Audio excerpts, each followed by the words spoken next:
नमस्कार गुड्डी किचन को आपन को स्वागत। आज आपण शेयर करने को नहीं आसी होममेड सैंडविच। आशा करुच्ची भिडटी भल लगे भल लगे लाइक करंतु शेयर करंतु आ चैनल रे नुआ थिले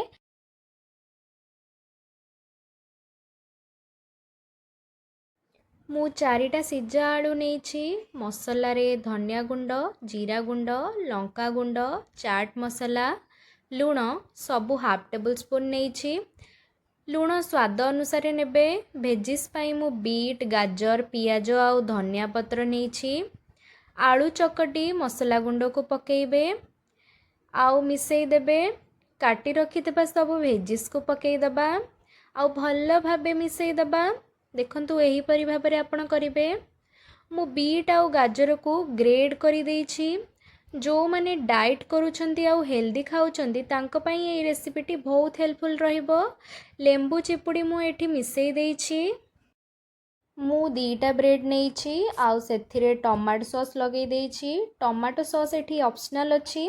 सेथिरे से चकड़ा को देई देबे आउ तापरे आउ गोटे ब्रेड रो स्लाइस को रखी देबे।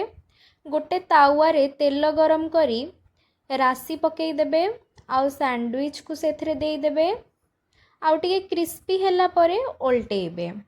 एमदी दी पटु हेई सल्ला परे गोटे जगह रे बाहर कर देबे।